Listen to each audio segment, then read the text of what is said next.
बिहार चुनाव ने यह तय कर दिया कि पूरे देश की जनता को सिर्फ एक नेता पर यकीन है, वो है नरेंद्र मोदी।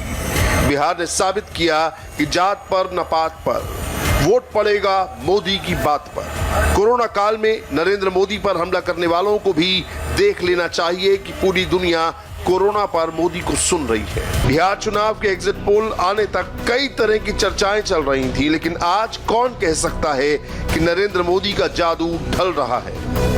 ये चुनाव मोदी मैग्नेट का शक्ति परीक्षण था। कोरोना, मंदी, बेरोजगारी और पलायन के रियल चैलेंज के बीच हुआ ये चुनाव नरेंद्र मोदी और मोदी विरोधियों के बीच एक मिनी जनमत सर्वेक्षण था। मोदी के सारे विरोधी खेमा बनाकर लड़ रहे थे, फिर भी मोदी विनर बनकर निकले। पहला चुनाव है जिसमें नीतीश कुमार नहीं, नरेंद्र मोदी के नाम पर वोट पड़े। अगर मोदी बिहार नहीं आते तो नीतीश कुमार चुनाव हार जाते। मोदी के आने से चुनाव में कितना फर्क पड़ता है उसे आंकड़ों से देखते हैं। पहला फेज आरजेडी के पास गया, दूसरा फेज एनडीए के नाम रहा और तीसरे फेज में एनडीए ने सरकार बनाने वाला बहुमत हासिल कर लिया।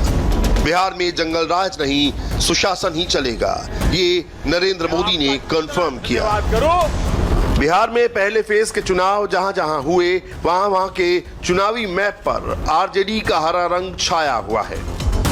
आरा, बक्सर, रोहतास, कैमूर के अलावा मगध की सीटों पर भी महागठबंधन का लालटेन ज्यादा जला है।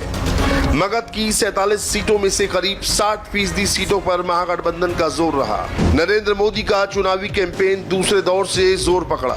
दूसरे दौर के पहले 2 रैलियों में ही नरेंद्र मोदी ने तेजस्वी को डिस्क्रेडिट कर दिया। दूसरे दौर के बाद बिहार में एक ही नारा चला, जंगल राज का युवराज। मोदी ने चिराग पासवान पर भी अपनी लाइन एकदम क्लियर कर दी। मोदी मैदान में उतरे तो एनडीए का वोट बढ़ता गया। दूसरी ओर तीसरे दौर के रिजल्ट को अलग करके देखें तो ये बात बहुत क्लियर हो जाती है। मानो न मानो, भारत में एक ही नेता है जिसकी क्रेडिबिलिटी सबसे ज्यादा है। वोटर मानते हैं कि मोदी जो कह रहे हैं वही सही कह रहे हैं। जंगल राज का युवराज बिहार चुनाव का टर्निंग पॉइंट साबित हुआ। बिहार में नरेंद्र मोदी ने कुल 12 रैलियां की। चंपारण के बगहा और मोतिहारी में मोदी ने 2 रैलियां की तो वहां से महागठबंधन साफ हो गया। मिथिलांचल के दरभंगा और समस्तीपुर में भी मोदी ने 2 रैलियां की तो वहां भी लालटेन बुझ गया। बिहार में पहली बार बीजेपी नंबर 1 पार्टी बनी। बीजेपी 110 सीटों पर लड़ी, जिस पर उसका स्ट्राइक रेट करीब 70% रहा।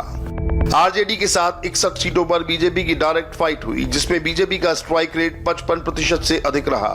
कांग्रेस के साथ 37 सीटों पर बीजेपी का सीधा मुकाबला हुआ, वहां बीजेपी का स्ट्राइक रेट 75% का रहा। काउंटिंग डेटा के मुताबिक एलजेपी का फैक्टर नहीं होता तो एनडीए 2/3 बहुमत के साथ बिहार की सत्ता पर काबिज होती। एलजेपी ने नीतीश का दिया बुझाने के लिए अपना चिराग भी बुझा लिया।